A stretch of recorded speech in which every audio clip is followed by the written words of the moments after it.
thank you everyone for coming today for Human Trafficking Awareness Month. We're going to have the flag raising right after this brief program.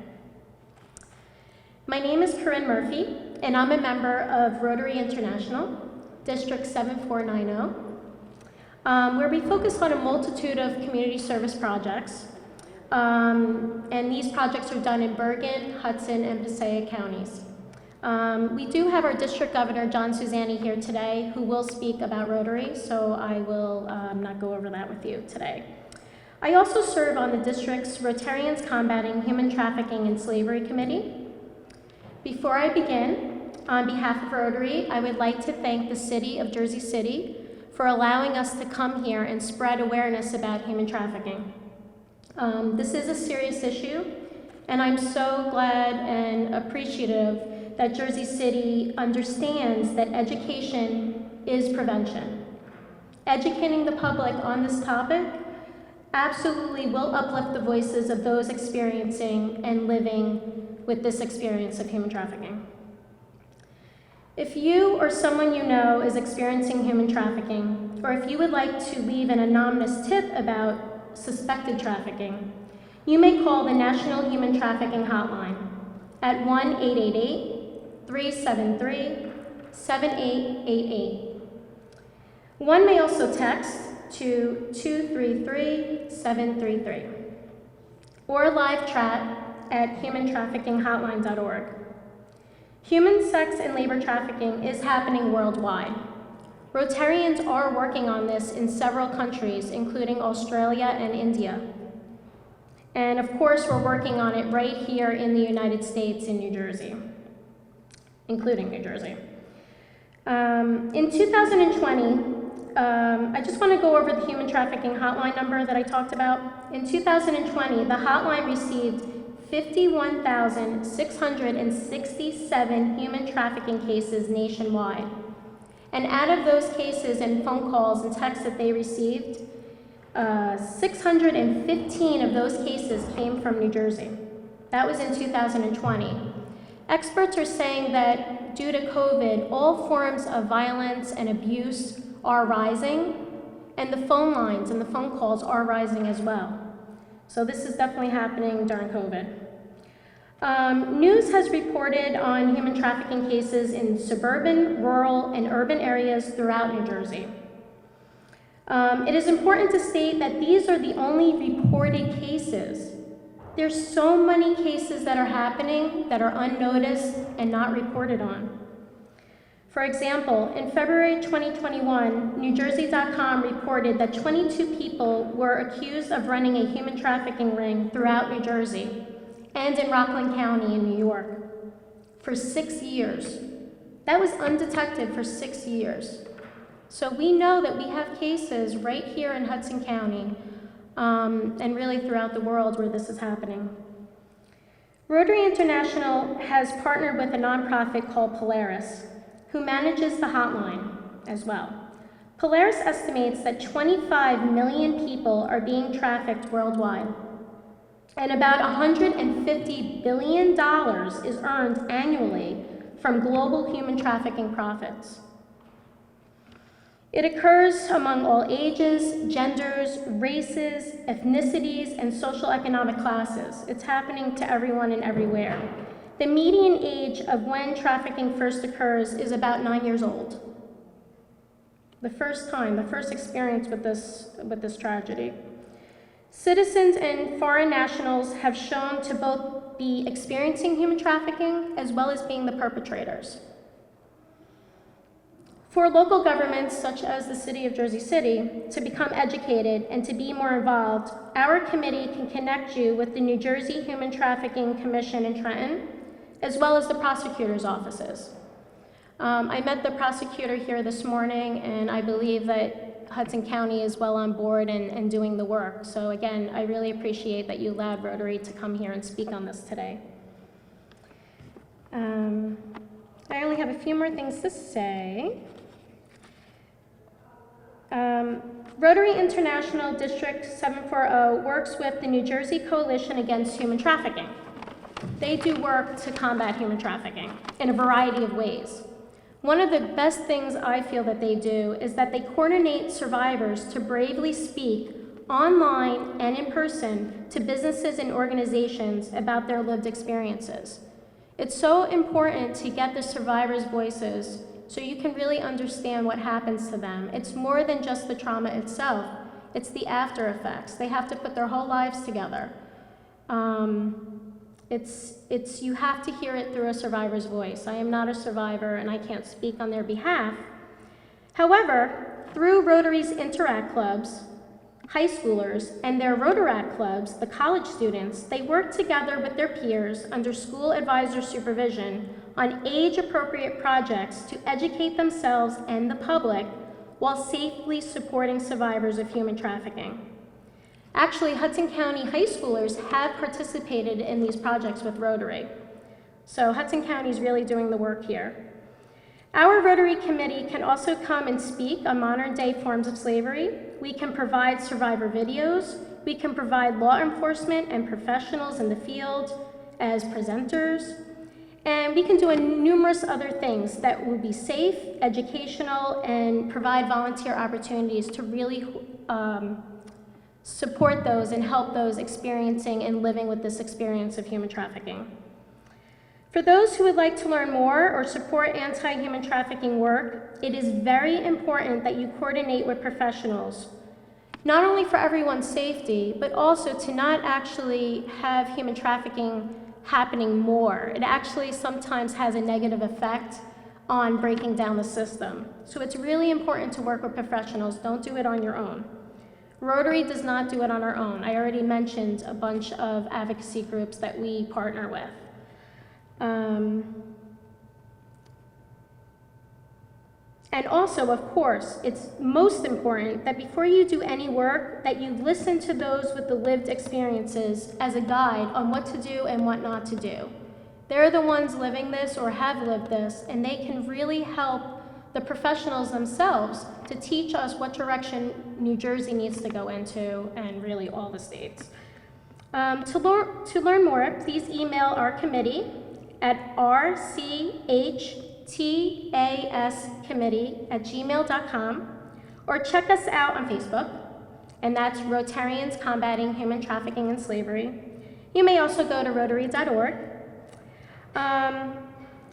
One quick thank you. Rotary would also like to thank all the attendees today for being here and trying to learn about what's going on and getting more involved, because it is happening right here in Hudson County. It's happening, it really is happening everywhere. I also want to thank, on behalf of Rotary, the Unitarian Universalist Faith Action New Jersey board members for attending today. UU Faith Action New Jersey does a variety of advocacy and justice work. UU congregations, with the help of professionals, have supported families at their own congregations, with some of those families experiencing human trafficking. So UU Faith Action does a whole bunch of great work, and if you have the opportunity, you should really speak with their board member in the audience. I finally would like to thank Covenant House for all of their service work, and they will be speaking momentarily. Thank you so much for your time. I'm here for any questions afterwards.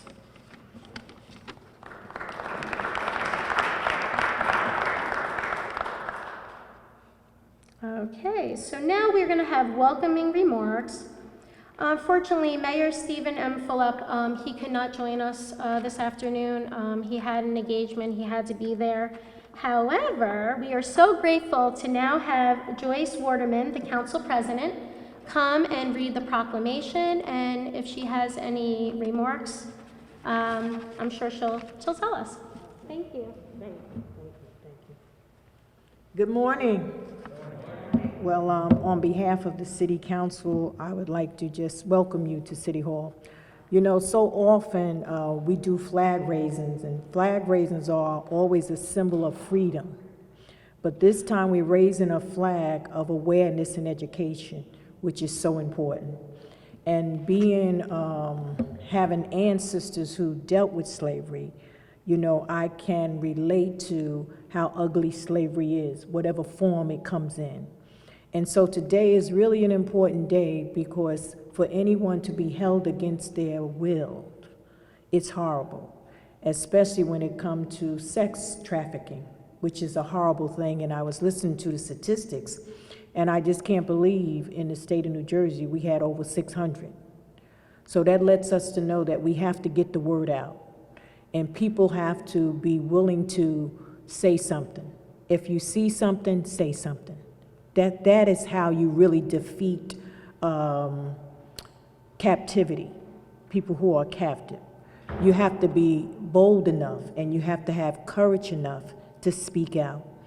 And so we are here really to speak out, to say we won't tolerate it, we won't have it in our city, and if we see something, we will say something.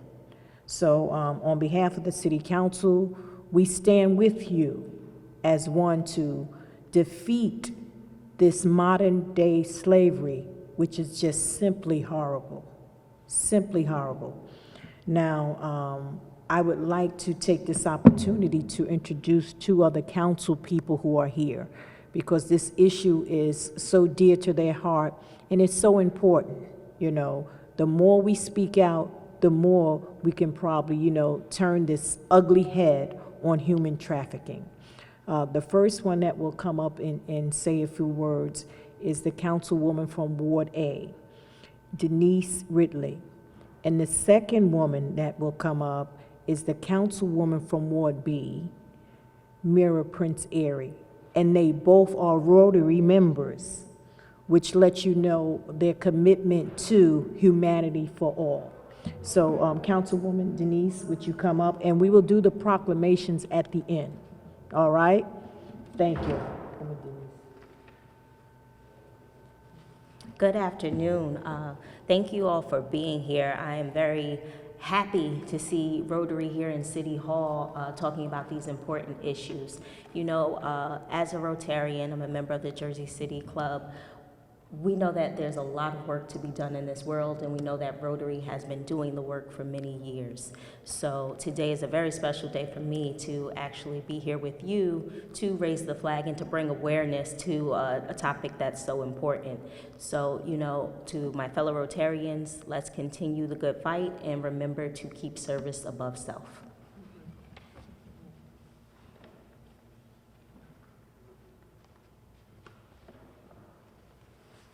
Good afternoon, everyone. It's wonderful to see you all here with us today to raise awareness on this issue. I'm a member originally of the Jersey City Rotary Club and now Golden Door Rotary Club of Jersey City. One of the things that Rotarians are so wonderful about is taking issues that are international and then really focusing on how you can combat them at the local level and then grow that back out again. Using networks from high school to college students to the Rotary clubs in here in Jersey City and across the United States and internationally, using that network, having Rotarians come from other clubs to speak on these issues, I think is so important because it gives us really the full holistic view and picture of ways that we can help our fellow human beings here on this earth. So thank you again. We're glad that you're here to spread this awareness, and as council people, for us to not only use platform as Rotarians, but also within our municipal offices to share this as well. Thank you.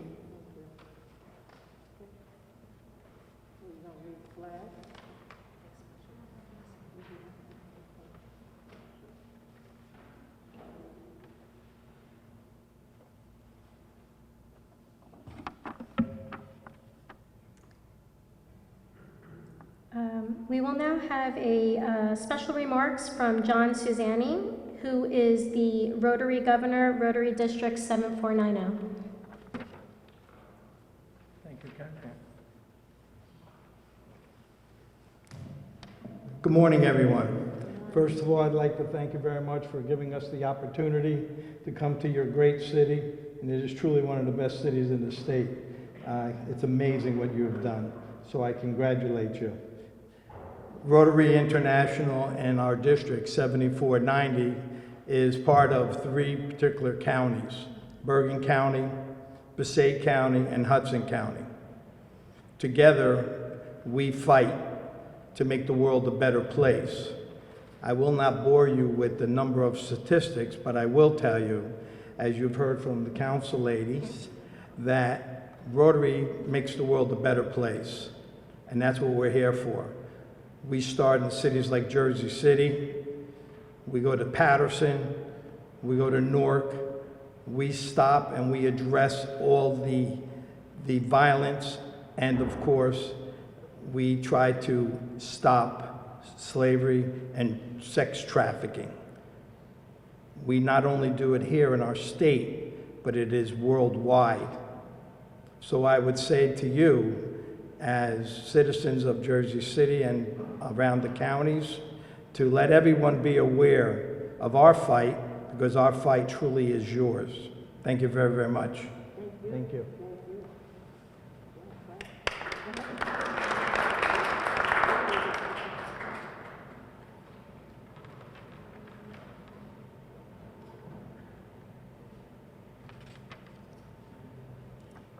We now will have guest speaker Dan Lombardozzi from the Covenant House.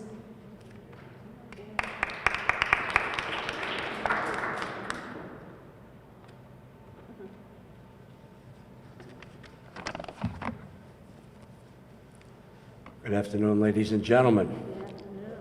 I want to thank Mayor Fulop, and he's not here, unfortunately, but I do want to thank the council members. Thank you so much, and I want to thank my friends from Rotary, District 7490, for inviting me here. And I found out about this. John SUSANI and I had breakfast together as a result of me speaking at one of his chapters in Patterson.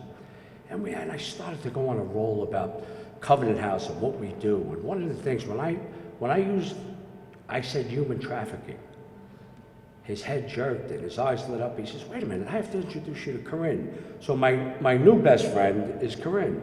And that's how I'm here today. And, it's a pleasure to be here. Now, my job today really is to explain the role of Covenant House in New Jersey as it relates to human trafficking in the state of New Jersey. We provide food and shelter for homeless kids, ages 18 to 21. A lot of these kids are abandoned already, nowhere to go, nobody to turn to, on the streets, living on the streets. But the food and shelter that we provide to them is just the tip of the iceberg. I mean, that just starts it all rolling. We provide extensive services to help the youth, and the end in mind here is to get them to attain independent living, to get them to understand how we get from yes please, no thank you, look you in the eye when you say hello to somebody, to get them in transition from crisis center to independent living, but in between, rites of passage, where they live in a house, that they start taking care of themselves. Not used to this kind of stuff. Shopping, laundry, chores, cooking for themselves. This is all the end in mind, but now it's roughly, and we help them with employment support, financial literacy, physical, mental health, and more. Supportive services and mental health is the key to the work we do, and it's important for those who have been trafficked victims. Now, roughly 10% of our homeless have been humanly trafficked. Right? That's a large percentage, and we don't know that when homeless children first come in. Now, I may use the word kids, youth. When I say kids, please, I don't mean that in any disrespect. But I'm an old guy, right? They're my grandchildren's age, as some of these kids. So when I use the word kids, please, it's just a terminology. So, 10% of these children are humanly trafficked. Now, how are they sucked into this world? By people near and dear to them. And I just had in-depth conversation with people from the district attorney's office, people that are involved, an officer captain involved in the SVU situation. And these people are drawn into this, these kids are drawn into this under the guise of care and compassion from somebody who wants to take them under their wing, only to find out that they're introduced and forced into prostitution, slave labor. And all they were looking for was a home. All they was looking for was somebody to take care of them, because how many of them had to leave, aged out of their foster homes, or thrown out of their own existing homes from their own parents, biological parents, because of a variety of different reasons. I could go on for an hour here, and I'm not going to do that. I was instructed by my hierarchy, Dan, don't do what you can normally do, and that's go. and go. But when you live in a world, and I come from the crisis center in Newark, and when I see these kids, and I eat lunch with them, that's part of the process here, is to have lunch, to sit with these children, to get to know them. I actually helped a kid try to get his insurance license. I have all of the licenses of financial planning, stockbroker, life, health, disability, long-term care. I helped this young man in studying for his test. Now, that's not my job at Covenant House. My job is to raise money. My job is to put my hand in your pocket, so to speak, and tell you, give us the money, we'll take care of these children. So, you know, what we've done, with the researchers at Mount Sinai Hospital, we've developed and scientifically validated the first short trafficking screening tool. It's a 4-question tool.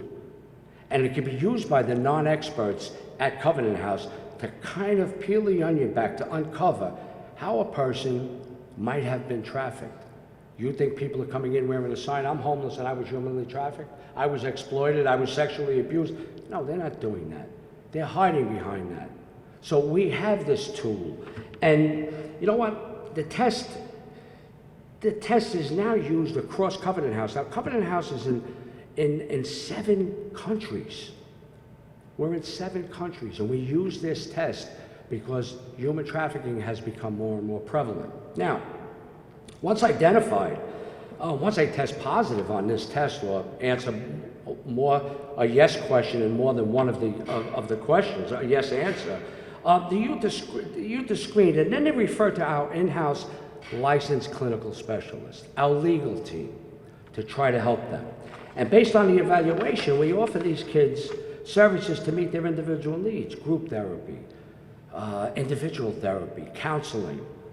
And because of our research and our programmatic work with the youth, the Attorney General of the state of New Jersey has designated Covenant House, New Jersey, as the lead agency for human trafficking in the entire state of New Jersey. Now, as a result of this, we work hand in hand with state and federal agencies. Now, as evidence and an example of which is we recently took the lead role as the lead agency to organize and provide services last year to victims, humanly trafficked victims that were uncovered as a result of an FBI investigation at a Hindu temple that was under construction in New Jersey. So that's how we work hand in hand, and that's why I had the conversation with the 2 people from law enforcement here, from the Attorney General's office and the detective at the SVU unit. I want to find out, how do you get the kids to us? It became a passion of mine. Now, I want you to feel free. CovenantHouseNJ.org. CovenantHouseNJ, New Jersey.org. Come on. Type in or search human trafficking, and then you'll get more details as to our depth, as to our width and breadth of what we do there. I could go on, as I said, for an hour to tell you about all of the other benefits that we provide for these children. But, you know, in closing, as I was writing this, I don't know why, but I saw the word shelter a number of times, and it reminded me of the song, James Taylor. Now, for those who are too young, you may not know who James Taylor is, but I do. I grew up with him. And one of his songs was, "How sweet it is to be loved by you." And the opening line of that song just hit me, and I'm getting the chills now. It just hit me. I needed the shelter of someone's arms, and there you were. And it struck with me. And that's what I hope these children see in us. Our arms are wide open.